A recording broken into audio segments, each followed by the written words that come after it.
Danny Boyle. He's arguably one of the most influential filmmakers working today. He's had a wide career, working since 1994 and producing so much stuff, from feature-length films to short films to miniseries to TV shows. The past couple weeks I've been diving into his filmography, a lot of the ones that I'm already very familiar with and ones that I hadn't even heard of. And today I'll be ranking them all from worst to best to justify the question if Danny Boyle actually deserves all the praise that he gets for being as influential as he is, and if his filmography is actually as great as many people make it out to be. Now, some rules. I will be strictly speaking about feature-length films. I'm not getting into his miniseries, I don't care about Pistols, and I don't care about any of his straight-to-TV movies either. Maybe if I had more time to make this video, I would have done that. I just decided to focus on the features, so without further ado,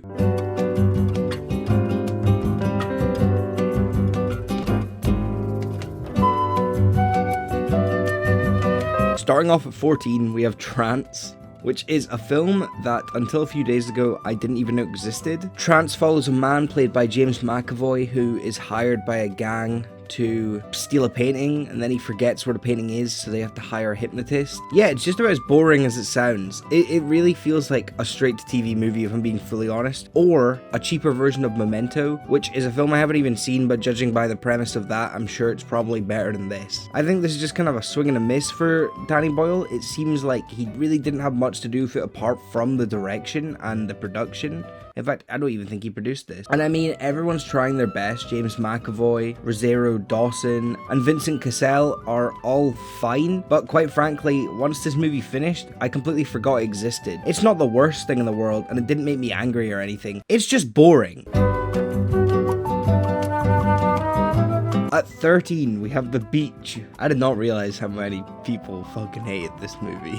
The Beach kind of falls into the same issues that Trance has, where it's just kind of a bit boring and all over the place. Although Leonardo DiCaprio does give a pretty good performance, I also don't really care. It's based on a book by Alex Garland, who, if you're familiar with Danny Boyle and his work, the two have partnered together a lot over the years, and this seems to be their only real miss. The Beach tries at so many things of talking about how we treat society and everything in between. At the end of the day, it is just very flawed in a lot of places. However, I would happily watch this one again because I think it's fucking unintentionally hilarious. At 12, I have Millions. What's that? You've never heard of this movie? Yeah, I don't think anyone has. I actually had to do so much research into looking into if this movie was real or not. To be perfectly honest, I'm not going to trash all over this movie because it's kind of a cute premise of these two children that find a bunch of money. One of them becomes very greedy for spending habits, whilst the other one is still very caring and wants to give a lot of it to charity in Africa and building wells and stuff. But it feels a little bit too familiar to another film that Danny Boyle's made, which, to be perfectly honest, does this idea in such a better way. The performances are fine. The movie itself is fine. You'll notice something with the films at the bottom of the list, and it's probably the fact that these are the Danny Boyle films that you've never heard of. To be completely honest, there's nothing too remarkable about any of them. They're kind of in one ear and out the other. Once you've watched them, you forget everything you knew about them. Honestly, if you've never seen Millions, I do recommend it for the sheer purpose of finding out what the hell it's like. It's just weird, and it feels like one of those types of movies that isn't really made anymore, especially in Britain. And maybe that's for a right reason, but there is definitely one or two things that you can take away and enjoy from this. At 11, I have A Life Less Ordinary. Personally, if they had made a spin-off that was completely dedicated to Delroy Lindo and Holly Hunter as the Angels, I would have watched the shit out of that. This premise is completely fine. It kind of goes in a Bonnie and Clyde direction, but there isn't anything too unique about it in that sense. The most unique element comes from the two angels that are trying to bring Ewan McGregor and Cameron Diaz's character together. And of course, I already mentioned that they're the most interesting part. So when you have plenty of scenes that aren't revolved around them or their story, I kind of start to lose interest a little bit. At 10, I have Sunshine. I was about to call this Armageddon because, to be completely honest, the two films are very similar. One of them revolves around an asteroid and the other one revolves around the sun. There really isn't all that many differences between them, apart from the casts and the fact that this one's actually, I'm not going to make fun of Armageddon because I've never seen it. Anyway, speaking about the movie that I'm actually here to talk about, Sunshine follows a team of astronauts that have to go into space and basically fix the sun because it's not working. And because of that, the temperatures in the UK have dropped to like all-time some low records. It sounds like I'm really fumbling up how to describe this movie because, again, it's one that I enjoyed, but I'm probably never going to revisit. The first 2 acts are actually really interesting, and I enjoy that element. But then the third act, they introduce this stupid over-the-top comic-like villain, and it just kind of loses all steam for me, and by that point I just want the film to be over. The cast for this movie is nuts. Cillian Murphy, Rose Byrne, Chris Evans and Michelle Yeoh, Hideyuki Sanada, Benedict Wong, Mark Strong. It's a crazy cast, considering where all of these people are nowadays in their career, and the fact that all of them were together in this really strange movie about fixing the sun.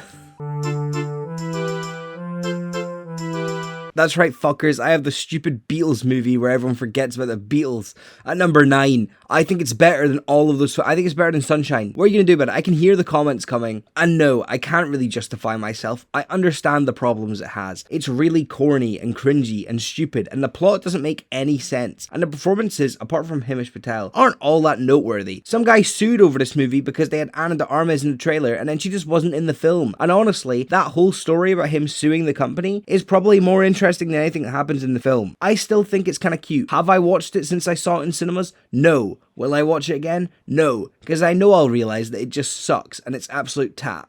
That's why I'm keeping it where it is. I think it's an okay movie, and I really like the Beatles music. Is that so bad of me to do? No, it's not. So let's just move on from it as fast as possible. At number 8, I have 127 hours. I remember hearing about this story when the film came out, and at the time I would have been like 8, and it horrified me. I couldn't believe that someone could just kind of take their arm off and get themselves in such a stupid position. This is honestly probably the first case of a Danny Boyle film that I would revisit, and I do thoroughly enjoy. Franco's performance is pretty great, and the build-up of tension in this short 94-minute film works perfectly in its favor. Going into this completely blind with not knowing where this would be would probably be one of the most anxious experiences you could have in a cinema. And yeah, I guess it's the first Danny Boyle film that I highly recommend people watch. You know, the 2009 Best Picture race was kind of dire, wasn't it? I watched Slumdog for the first time yesterday. It's a film I'd been aware of my whole life, more or less, and yeah, it's a pretty great time. It felt like one of the first attempts at Western filmmaking, going into the same direction that Bollywood sort of stuff does, and it works pretty okay. The use of jumping back and forth from the story from modern day to Jamal telling his story about his youth works incredibly well in its favor as well. All the actors that play Jamal, Latika, and Salim are great. They all offered their all, and they benefit the story as it progresses throughout the film, and we see these characters grow up, and you feel like you're watching the same characters. That's how much I would actually put praise to the performances above anything else in the story. And also, the music is really great. I didn't realize Paper Planes was written for this film before MIA went insane. Who doesn't love Jai Ho? At 6, I have T2 Trainspotting. Oh no, Danny Boyle's making a legacy sequel. Oh, why would he do this? Trainspotting 2 is the second film I ever snuck into as a child. It kind of defied a lot of my life. No, that makes it sound like I got addicted to heroin. What I mean to say is, T2 Trainspotting was kind of an example of how you could make a legacy sequel and make it fit into the narrative of not feeling like it just exists to make money or benefit off nostalgia. And I mean, the film even speaks on stuff like that, of how people can get lost in their own nostalgia and yearn for their past, and then in reality, when you reach that and you have that back, you realize it just doesn't hit the same because you're not that person that you were at the time anymore. And I think the film does a perfect job at capturing that feeling. Of course, it's great seeing Renton, Sick Boy, Spud, and Begbie again. And yeah, there is certain points where the film goes into strange directions. I mean, there's this bit that's like a homage to Raging Bull, and I still to this day don't know why it's in there. But I do think it's kind of a bittersweet moment of realizing you can't go back to your past and relive it, because it'll never quite be the way that you remember it.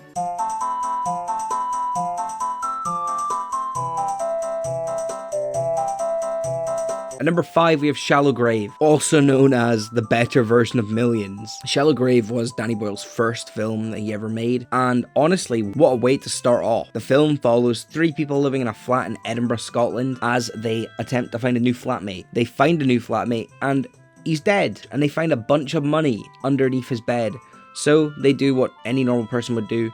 They cut up the body, hide it, and they steal the money. Ewan McGregor and Carrie Fox give really great performances here, but I would personally say the standout is none other than Christopher Eccleston, who you'll probably know from playing the Ninth Doctor on Doctor Who. It is a film built entirely on paranoia and delusion. What if your flatmates were teaming up against you and were gonna steal the money for you? Eventually, all this paranoia does build up on itself, and it leads to a pretty interesting climax for the movie. I honestly would say go into this one blind, because you probably won't be able to predict the turns that it takes.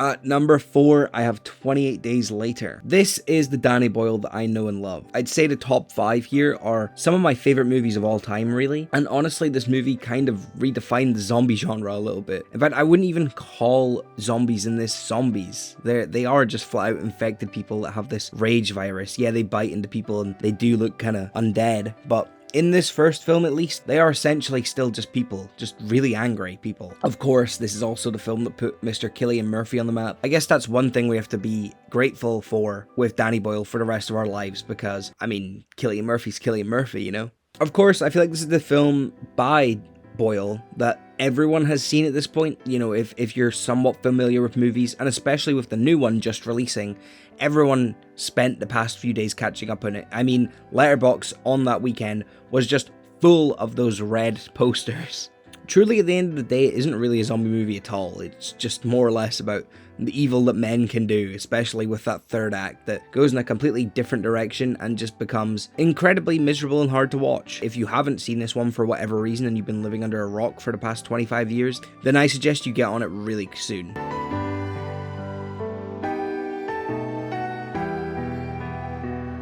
At number 3, I have Steve Jobs. If you told me that a film about the man that made probably the most recognizable company in the world would be so high up on this list, I would call you a liar. Steve Jobs is arguably one of my favorite biopics ever made. It tells the story of 3 different Apple launches that Steve Jobs was a part of that, well, they didn't always go great. It shows the build up to the moment that he went on stage for all of them and the aftermath to them. Not only this, it also spares some speculation on his relationship with his daughter and his ex-partner, I guess you could call him at the time. It doesn't portray Jobs in a good light either, 100% of the time. Honestly, for most of it, he appears as a dickhead. I guess that's kind of one of the reasons why the film does such a good job at humanizing him. Not to mention the brilliant performances given by Michael Fassbender and Kate Winslet. Honestly, I'd say this is probably the most underlooked and underappreciated films in Danny Boyle's filmography as a whole. There's something in here for everyone to enjoy. If you haven't seen Steve Jobs, I would get out there and have a look at what you're missing.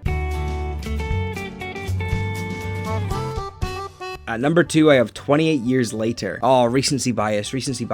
Nope, I held off doing this video for a few weeks because I wanted to know if I actually meant my thoughts on this movie. I even went and saw it again just to be sure I wasn't delusional. This is fantastic. This is everything that one of these legacy sequels should be and more. By that, I mean it works completely well on its own, and yes, you can recognize that it's a sequel to 28 Days Later, but at the same time, you can go into it and not know a single thing about any of these films, and you will still find a million things to appreciate and love, and know that it's part of a greater picture. It honestly is performance galore in this. People like Alfie Williams, Ralph Fiennes, and Jodie Comer give really great performances here, especially Alfie Williams playing Spike. He is a breakout star. I can't wait to see where his character goes in the rest of these movies. Yeah, I just really love the direction that this new trilogy seems to be going in. It still revolves around all these infected and stuff, but it feels much more grounded towards its characters and honestly has a much more miserable ideology behind it, which I can get completely behind. The third act of this movie really just takes a complete left turn, and it's sad. It's very sad. And at number 1, my favorite Danny Boyle film of all time. I feel like it should come as no shock what this is, and you probably already know what it is.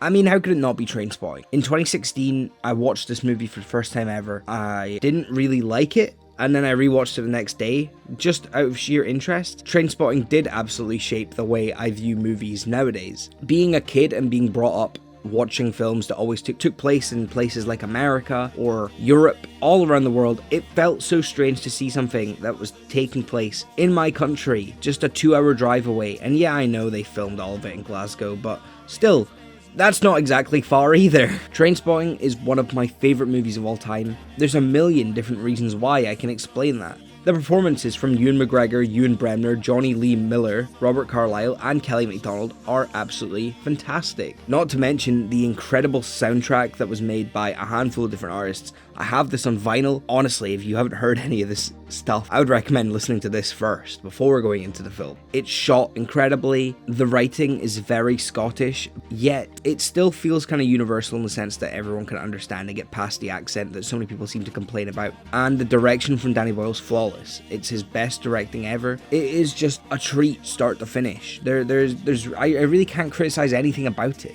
It's full of so many weird scenes, work perfectly, and they really shouldn't. The fact that this was only nominated for screenplay at the Oscars is wild. And that's my list. That's every Danny Boyle feature ranked from worst to best. Let me know in the comments what you think of this list, how wrong I am, how much you hate how high I placed yesterday, and personally how you would rank these films. This is very hard to do. I think Boyle has definitely solidified himself as one of the best filmmakers working to date, and really I can't wait to see what he does next, especially when it comes to 28 years later.